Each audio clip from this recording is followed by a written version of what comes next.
네, 오늘은 마지막 나팔소리라는 제목으로 함께 은혜를 나누겠습니다.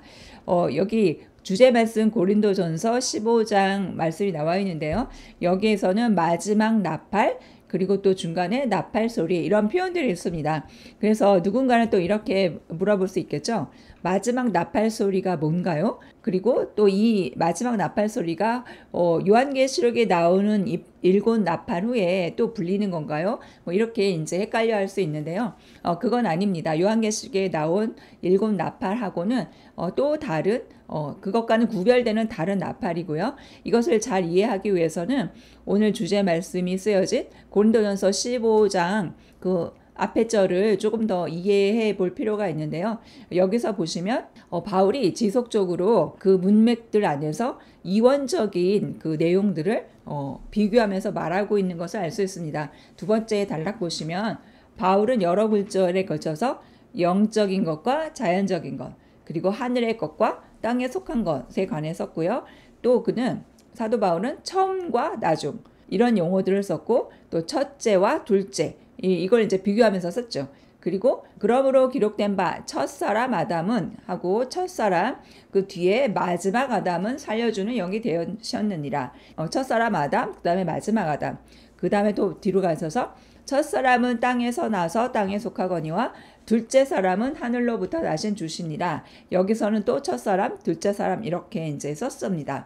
그래서 이렇게 이런 문맥들을 살펴보면 사도 바울이 마지막이란 말과 둘째라는 말을 동일하게 사용한 것을, 동일한 의미로 사용한 것을 알 수 있습니다.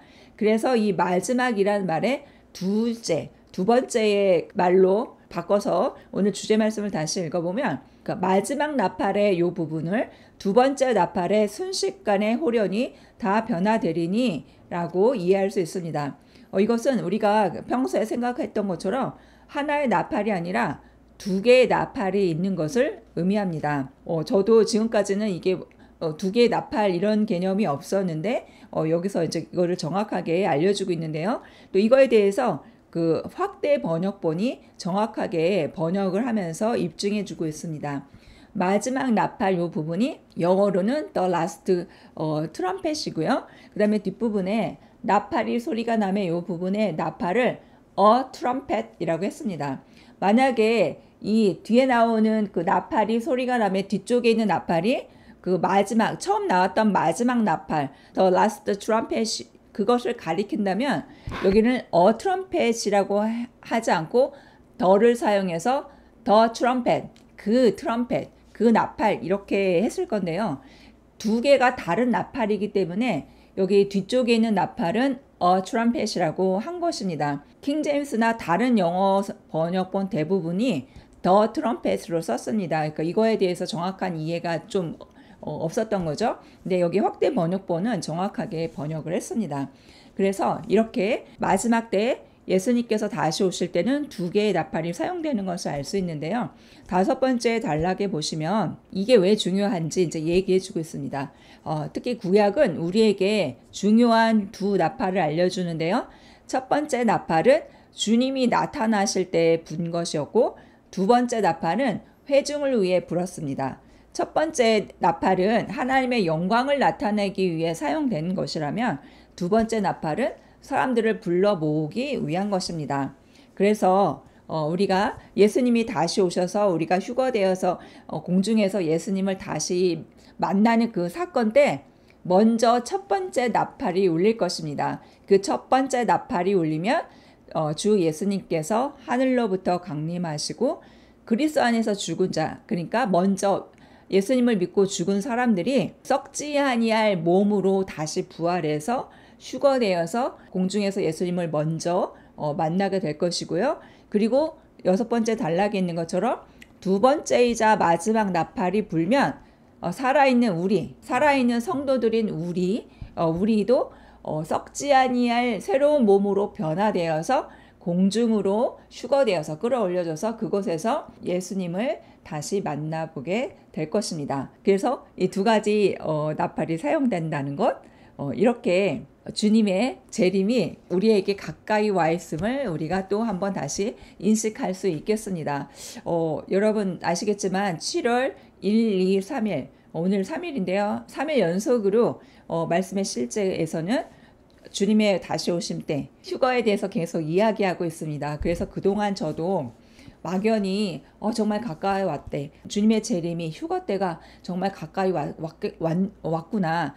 그렇구나 라고 나름대로 그래도 그걸 인식한다고 생각했지만 역시 머릿속에만 있었고 크게 저의 삶에 긴박성을 느끼지는 못했었는데 이렇게 3일 연속으로 크리스 목사님이 말씀을 실제 통해서 주님의 재림과 휴거에 대해서 이야기하시고 또 많은 권위 있는 예언자들이 정말 우리 세대 때 지금 살고 있는 우리 세대 때 주님의 재림을 볼 것이라고 말씀하고 있습니다. 한두 명이 아니라 많은 분들이 그렇게 얘기를 하고 있어서 더 이게 인식이 되는데요. 그래서 어제는 이 말씀의 실제를 준비하면서 우리가 이런 주제에 대해서 이거에 대해서 일부러라도 더 의식적으로 생각하고 있어야겠구나라고 이제 마음 먹게 됐는데요. 왜냐하면 이 마지막 때 그 주님이 다시 오실 때가 가까이 갈수록 주님에 대한 우리의 믿음을 저버리고 배교하는 일이 있을 거라고 성령에서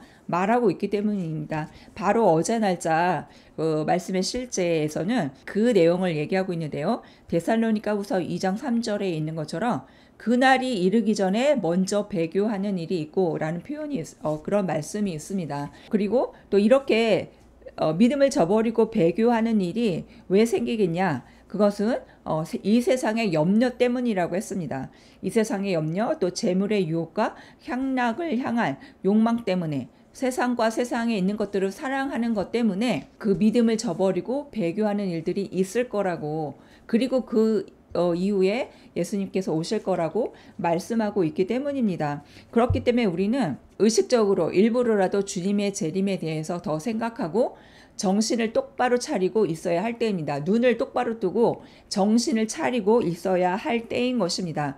물론 우리는 하나님의 말씀과 성령의 도우심, 성령의 인도 가운데 있기 때문에 걱정할 필요는 없습니다. 그렇지만 준비는 해야 합니다. 흐리멍텅하게 있어서는 안 될 때인 것입니다. 그 무술의 고수들은 저쪽에서 10명이 떼거지러 온다고 해도 겁내지는 않겠죠.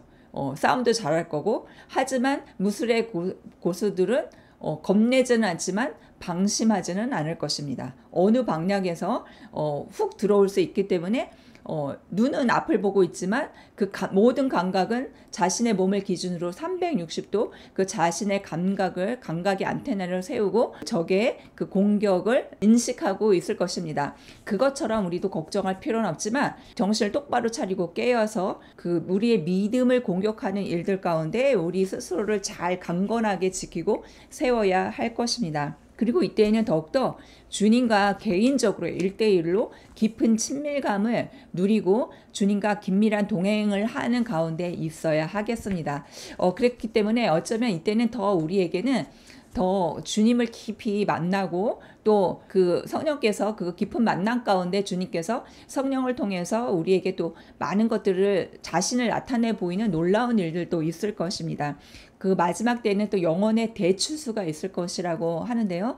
우리를 통해서 그런 일들이 일어날 것입니다. 그래서 우리는 주님의 임박한 재림을 이러한 태도로 준비해야겠습니다. 더 위대한 복음 전파를 위해 힘을 내야겠습니다. 더 많은 사람들에게 다가가서 복음을 전하고 그들과 함께 마지막 나팔 소리에 또 휴거되어서 공중에서 주님을 만날 준비를 해야겠습니다. 여기 맨 마지막 문장이 되게 마음에 와닿는데요. 그것이 우리가 휴거되어 주님과 공중에서 만나는 그것이 얼마나 영광스러운 만남이 될지 상상해 보십시오라고 했습니다. 우리가 기쁨으로 우리가 기대하면서 우리의 믿음을 굳건히 하면서 또 날마다 주님과 깊은 동행 가운데 살아간다면 주님이 다시 오실 날에 대해서 우리가 두려움이 아니라 아멘 주 예수여 오시옵소서라고 두 팔 벌려서 주 예수님을 환영하는 마음으로 살 수 있을 것입니다. 우리는 또한 기꺼이 그렇게 해야 하고 또 그러한 기대와 또 기쁨을 주실 것입니다. 기도하고 마치겠습니다. 사랑하는 아버지, 전 세계에 복음을 전하고 수많은 사람들을 구원에 이르도록 당신의 자녀들에게 아낌없이 허락하신 초자연적인 능력과 속도에 감사드립니다. 오늘 우리는 당신의 말씀의 빛 가운데 걷습니다. 우리는 그 무엇보다도 당신의 왕국이 이 세상과 사람들의 마음에 세워지는 것을 원합니다. 예수 이름으로 기도합니다. 아멘. 아멘.